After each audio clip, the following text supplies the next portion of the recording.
Hey guys, my name is Osmo582 and welcome to Trepang Squared.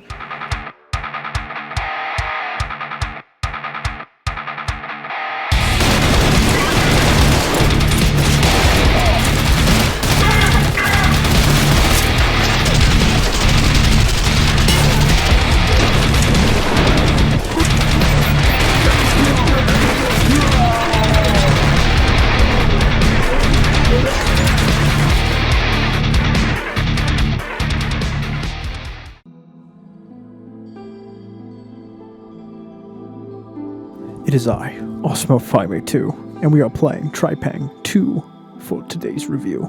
A little late from when it was recorded, but you know, time passes, as things do. And today, we're going to be exploring this very exciting game that goes from multiple levels of normalcy to craziness. So it shouldn't surprise you when it is known that this game was inspired by fear. And you'll see, because 1 second the game is all, oh yeah, look at me, I'm jumping around, shooting people, blowing things up. And the next second, it's a horror game with big freaky monsters. Yeah, this game is quite the roller coaster of excitement, should we say, in layman's terms here. Anyway, so let's begin at the beginning of the game. The game starts off pretty simple.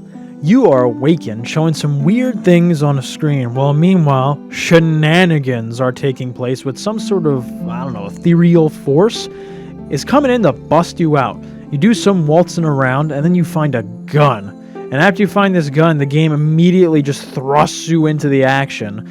And your clear objective here is, just get the hell out of there.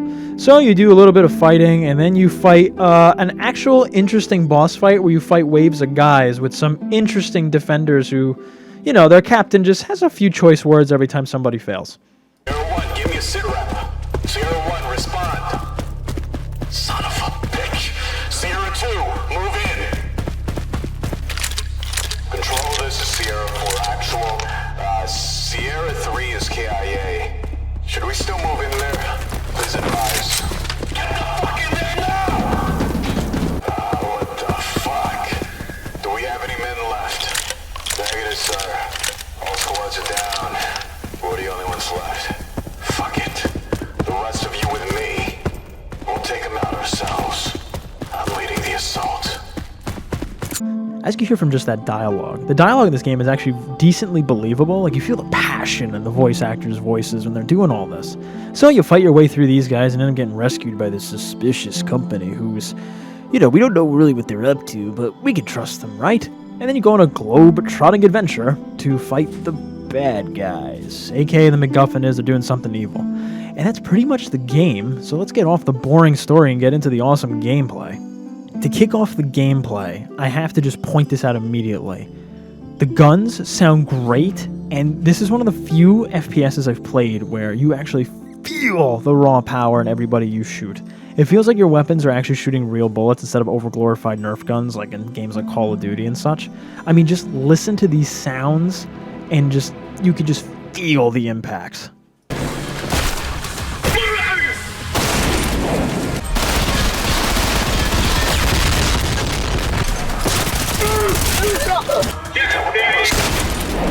Oh, nothing better than just blowing some dude's head off, am I right, fellas?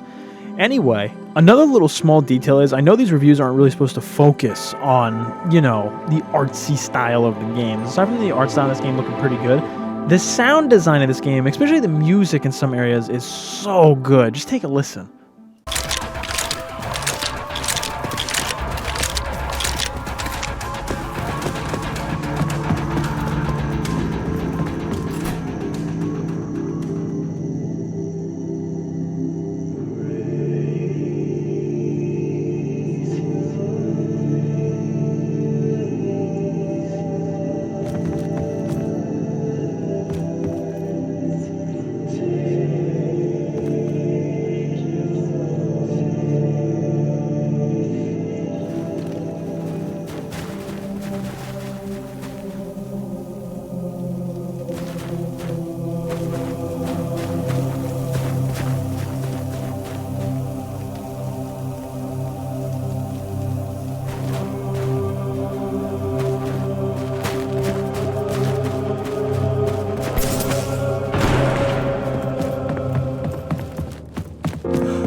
I hate to just interject myself into this beautiful music, but honestly, in a game of this scale, the music has no right being this good, let's be real.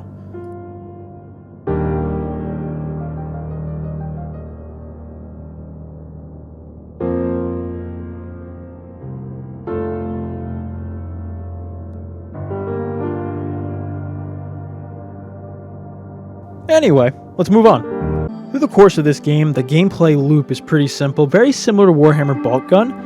You're basically running from point A to point B in the mission with usually a really clear goal per level, which makes it really nice because you don't really have to figure things out, not really any puzzles you have to figure out, anything like that. There's really cool set pieces you see later on in the game, etc., etc. And you basically just journey through with two main abilities in this game. Your first main ability is one of the selling points of this game, which is bullet time.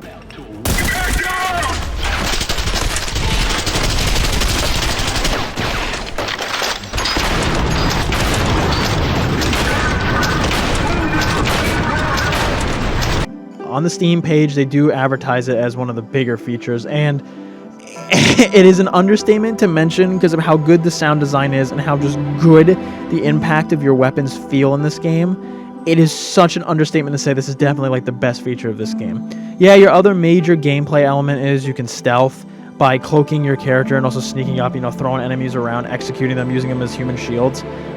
It doesn't really hold a candle to how fun it is to just soar at people with dual shotguns and just flatten people in slow motion. How could I forget about the weapons and a first-person shooter? This game is pretty simple. You have your generic setup, you have your pistols, then you have your SMGs, assault rifles, sniper rifles, grenade launchers, of course, and the shotgun. He is close. The A system said there is some unauthorized activity in the loading bay. Think we ought to check it out.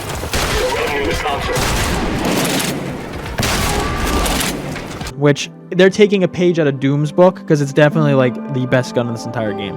The only real things that change with the guns is, of course, later on you can find some attachments and change them up. Like you can take the butt stocks off certain guns to make them they're quicker to switch to, but less accurate. You can make it that the stock on the shotgun is pulled back so that it makes it that the recoil isn't as bad, but yet it makes them slower to reload or chamber.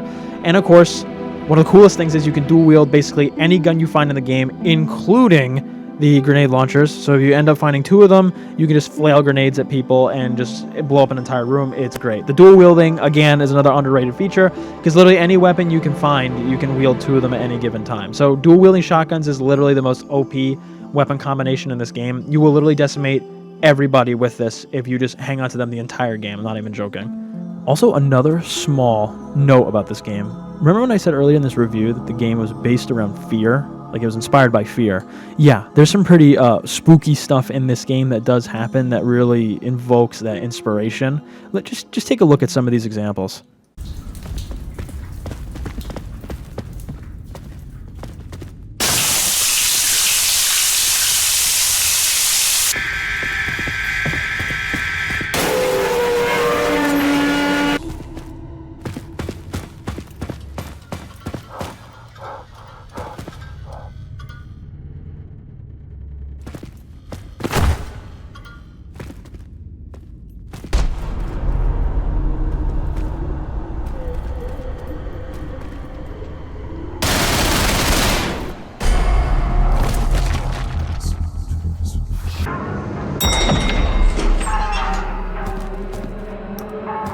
Welcome to Site 97. Please pick up line 5.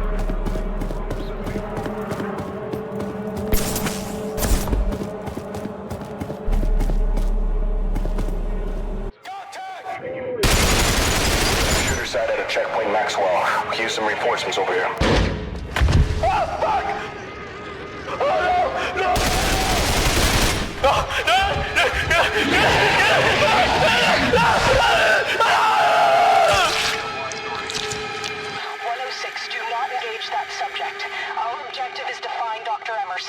Yeah, spooky stuff. Anyway, let's move on to the bosses.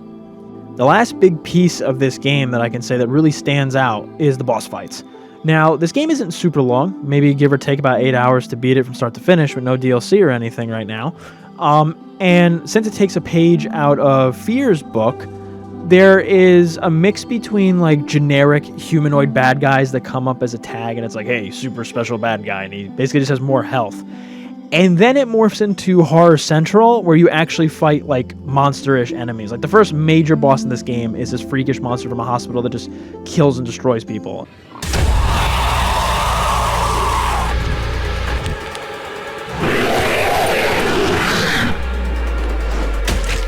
And that's who you fight. And then you end up traveling over to fight this cult, who you fight the cult leader.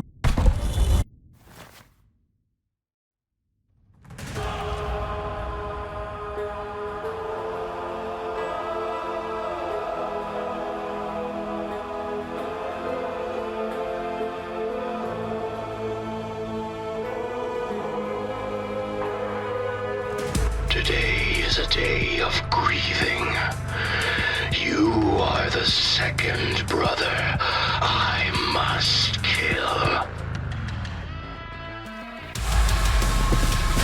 Which was an annoying ass boss fight. Like, you fight him along with trash mobs and like basically a mini boss twice while you fight him. Then you fight another horrendous monster that was a really annoying boss fight.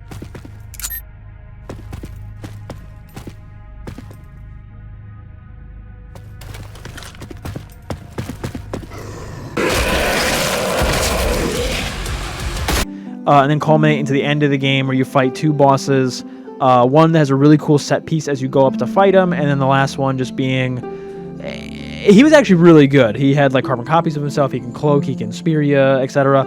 It was still a good time even at the end of the game too with the boss fights.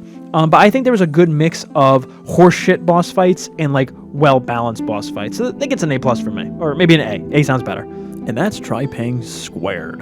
Or the second. Something. Anyway, this game is very fun, very energetic, lots of gore, violence, loud noises, and spookiness. So if anybody's to ask me what the final verdict of this game would be, I'd give this game a 9!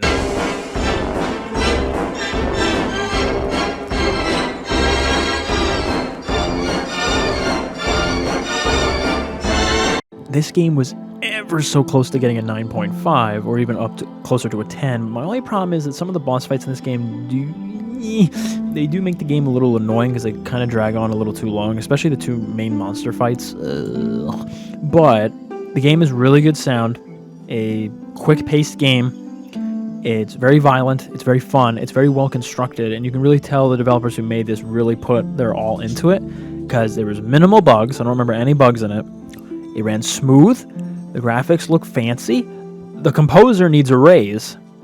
And the mechanics feel really well defined. So this game is a solid 9. If it just had a little bit better of those two boss fights, didn't drag on as long, and if maybe the game was just a little bit longer and had a better like side mode than just like wave survival, I would definitely put it up to a 10. But this is definitely one of my favorite like indie-ish games that I've ever played. And it definitely has my attention for any DLC they make for it in the future.